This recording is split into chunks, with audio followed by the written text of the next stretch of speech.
Hi guys and welcome back to the channel. Today I've got two replays in another fantastically fun Derptastic tank. And that is the Soviet Tier 5 heavy tank, the KV-1S. Now this is a tank that is so much fun. The derp gun is hilarious. It's another one that is fun just to take out and just derp away with. It's a little bit more unruly than playing something like the Panzer IV-H or the Sherman derp.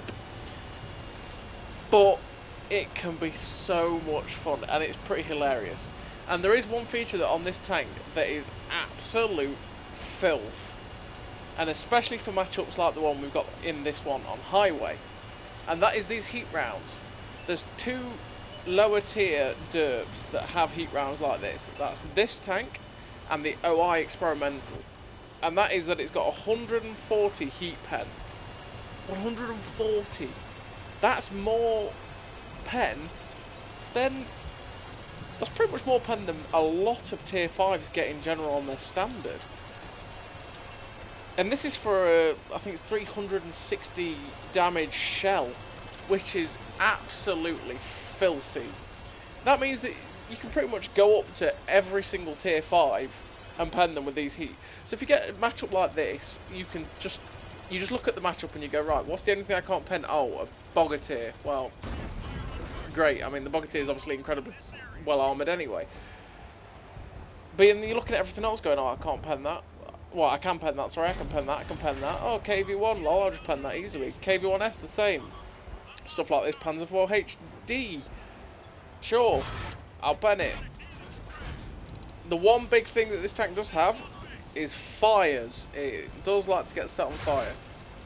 Which is why I did notice the only...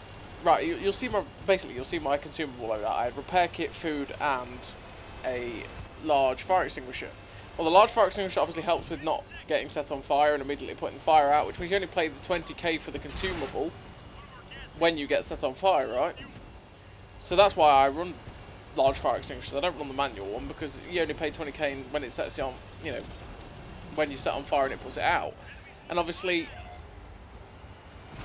it pays for itself in a way because then you only pay that once.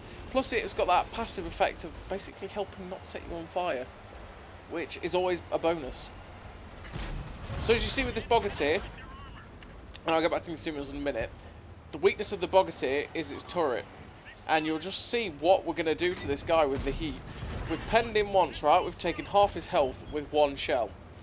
Now, we are, like I say, with the Bogatyr, it is awkward. It's an awkward tank. And not necessarily one you want to be firing heat at. But, just like that, we've two-shot him. That's just how filthy the heat rounds are. This guy's pushing up. It's like, okay, there goes pretty much your whole health in one go. And it's, oh, the heat rounds are filthy. It's great. It's just so much fun to dirt people with it. But yeah, anyway, the consumables. I noticed when I was playing this tank that for the most part, the only two things that I ever lost, unless obviously someone did shoot me in the turret and broke my gun, the only two things I actually lost was my fuel tanks, which have gone twice in this game, and my driver. He was literally the only crew member I ever lost when I was playing this thing. So I decided, you know what? Just like I did in the KV2, screw it. I only ever lose the driver, I don't care. If I lose the driver, so be it, right? I'm going to forego the med kit and put food on it. Why do I put food on it? Because it just needs that little bit of help with everything else, and that's what the food can provide. So that's why I run those consumables. But as you can see, this derp gun with these heat rounds is just pure filth. There's no other way of describing it. We're already up to 4 kills, 2.3k damage. And you just wreck so many people's days with it. It's great. And it is one of the derp guns I love. I love this Russian 122mm derp gun. Like I say, it is very, very unruly. It can be a bit annoying on tanks like this, where you do fully aimed shots and it flies off to the distance because why not? And it does that far more often than I feel than the 105 dirt guns that you get, like on, say, on the Shermans or the Panzer IV-H's or just generally the German tanks. And yeah, it can be annoying in that way. Because the other two tanks that I do use this gun on is the T-43 and the KV-13, and it can be so much, let's say, it's so much fun. And I mean, you imagine, you're in the tier 7 medium tank. Oh, just look at that shell. Sorry, look at that shot. That wasn't that well aimed, and it flew straight in, one shot the poor guy. Oh dear. But yeah, anyway, the KV-1, the KV-13 even, and the T-43. I mean, you're decently mobile medium tanks, more mobile in the KV-13 than the T-43. And you're getting behind Conqueror, you know, you're getting behind tier 9s. Conquerors, M103s, Centurions, things like that. And you just pen them in the butt. It's great. So this is where we're going to make a mistake. That Hetzer derped us and set us on fire, right? We're now unspotted, so we're okay. Now we're respotted. When we fully aimed that shot, we got unlucky that the shell decided to miss. We've got slim shots here, and we probably shouldn't hang around. Because we are in the open. I am chasing the Top Gun, right? And I'm kind of like, you know what? This guy's got to come up if he wants to shoot me. So he's going to give me a better shot. We hit him for 84. I was expecting to do way more than that, right?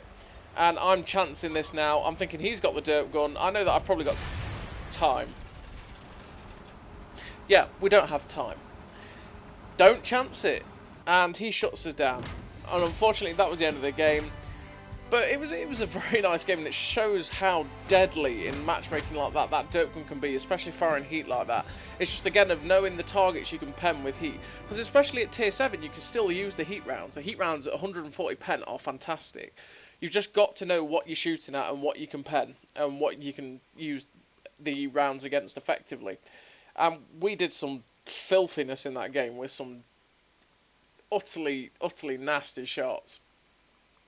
Like 409 damage on that DW2 is pretty filthy generally. That's a high roll of epic proportions as well. And that's the sort of memes you can get from this gun. And so now we're on Live Oaks. And it's not the matchmaking you want to be seeing in your tier 5s, right?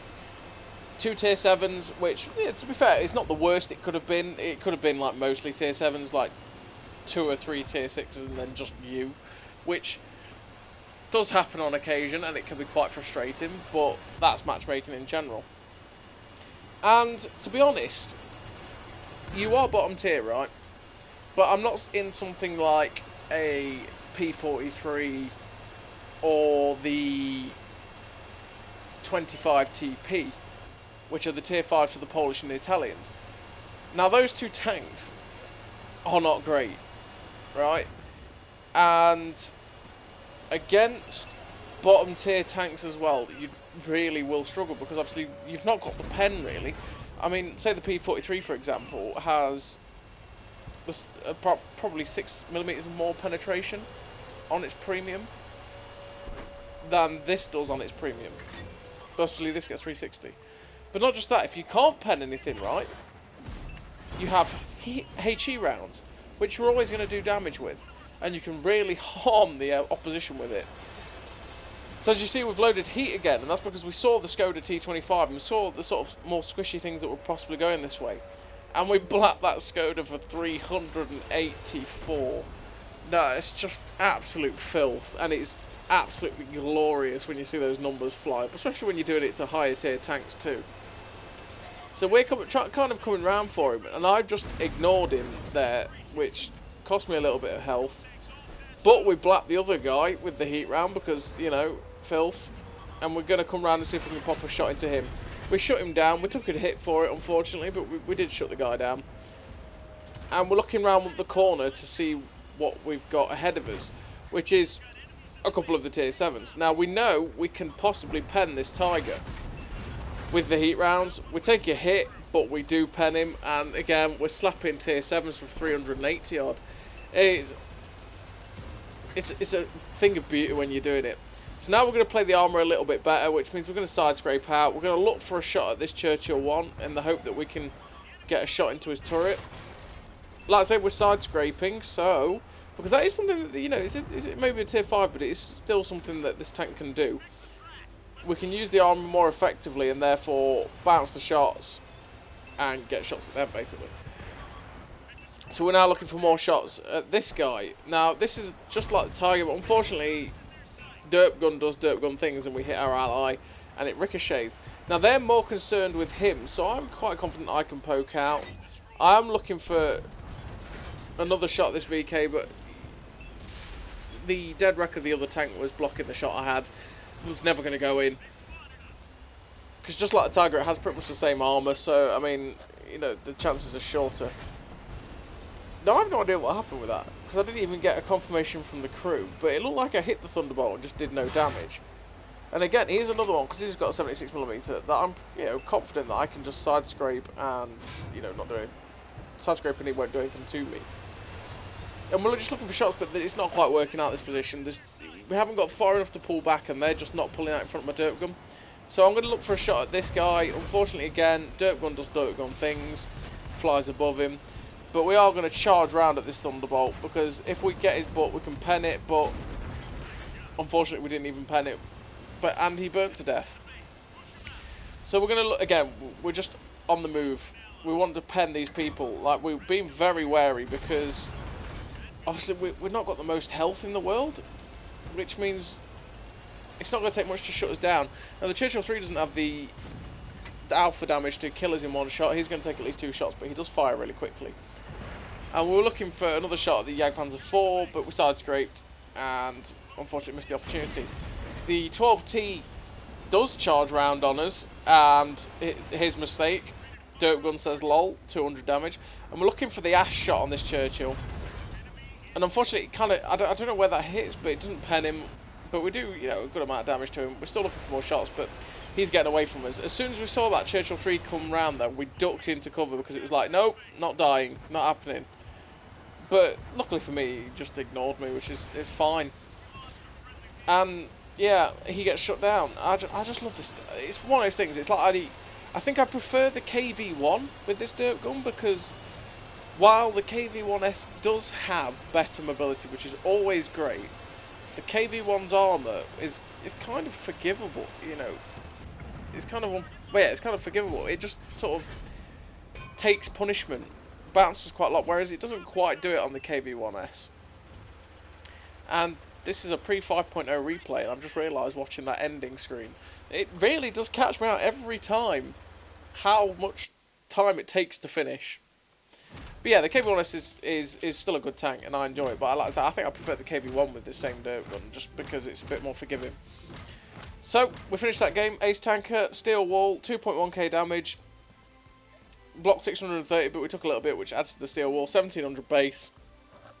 And that was this tank in a bottom tier matchup. Like I say, it's just a fun tank, it's just derp guns. So as always, everybody, thank you very much for watching. I'll see you next time.